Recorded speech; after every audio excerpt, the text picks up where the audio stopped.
Hey guys, welcome back to the channel.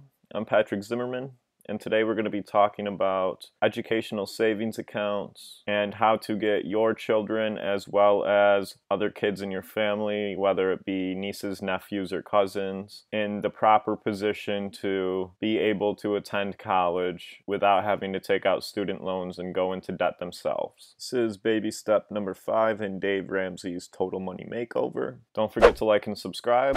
Leave a comment below with any questions you have about saving for education. The past 2 videos we've talked about 2 different investment strategies, as well as using said strategies for your retirement account. Those are also very good strategies to use inside of an educational savings account. Skies are clearing now.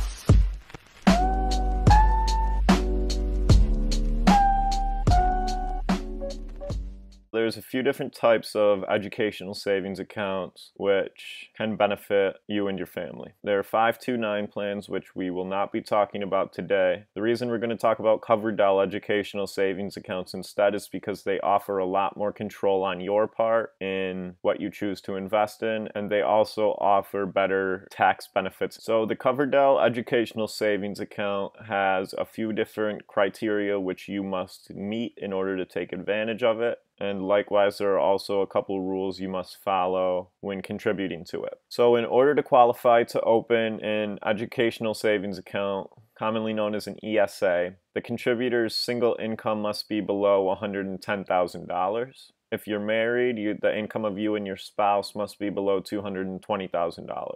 As you yourself contribute to the account, the listed beneficiary must be below the age of 18. This means that all contributions must be made before they turn 18. Similarly to the IRAs that we talked about the other day, there is an annual cap on how much you can place into the account. You can only contribute up to $2,000 per beneficiary annually. One reason this account is so advantageous is because when you contribute the money to the ESA, you do not have to pay taxes on said money. And additionally, when the beneficiary uses the money, which has already been contributed to the ESA, towards education, they do not have to pay taxes on it either. It's important to note here that if the beneficiary chooses not to go to college and they withdraw the money and use it for something else, they will have to pay taxes on it, and an additional fee will also be charged if it is not used towards education. Now, you should be aiming to start this account before your child turns 8 years old. Ideally, you want to start it for them and list them as the beneficiary as quickly as possible. That way, the investments you make in the account have more time to grow upon themselves. As I said earlier, all contributions must be made before the beneficiary is 18 years old. With that being said, the distributions must also be paid to the beneficiary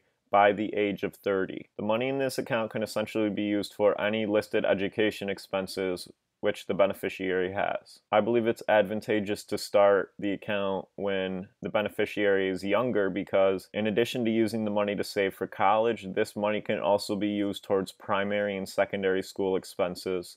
This is your elementary schools, middle school, high school. You can use the money in this account for the beneficiary to purchase their school supplies tax-free. You'll still have to pay sales tax on the items, but you won't have to pay taxes to withdraw the money from the account. Another reason the ESA is more advantageous than a 529 plan is because if the listed beneficiary chooses not to go to college, then oftentimes you will be able to change the beneficiary and use the account for someone else. This is why I like the ESA more. It offers you as an individual a lot more control, not only in the investments you choose, but also in what and where your money is going. It should also be noted, and this is very helpful, that if the beneficiary receives a full scholarship to college and does not need the money in the ESA account, they will be allowed to withdraw it without penalty. So if you open up an ESA for your kid, make sure that you tell them that.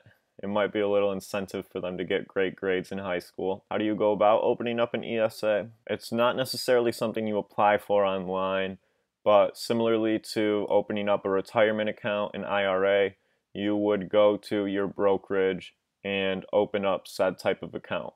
So for me, I use Fidelity for all my investments. I would go on Fidelity's website under my account and open up an additional ESA account. Now, in my eyes, it is really important that you do this because the benefit is too great to pass it up. You're going to be saving yourself a ton of money in taxes, and maybe even more importantly, you will have enough money saved up for them to go to college if you start it before they turn 8 years old. This will help your child immensely in the long run, as they will not have to go apply for student loans and get themselves right into debt after high school. In 2011, Sallie Mae reported that 86% of families with children who attend college do not use an ESA or a 529 plan. This is a concerning statistic because that shines light upon how many people are going into debt just to obtain a college diploma. It seems that that's the norm these days, and it is very easily avoidable if you just open up a savings account for your child after they're born, set some money aside for their education. It's going to help you every year up until they turn 18 even, because you'll be able to pay for primary school with it, and it will protect them in the future as well, as they will not need to go into debt themselves just to get an education. I hope you guys enjoyed the video today. If you have any additional questions, either about Coverdell educational savings accounts or even 529s, leave them down below in the comments section. Don't forget to like and subscribe, as well as hit that notification bell so you can stay updated on my new videos. I'm Patrick Zimmerman. Thank you for your time, and enjoy the rest of your day.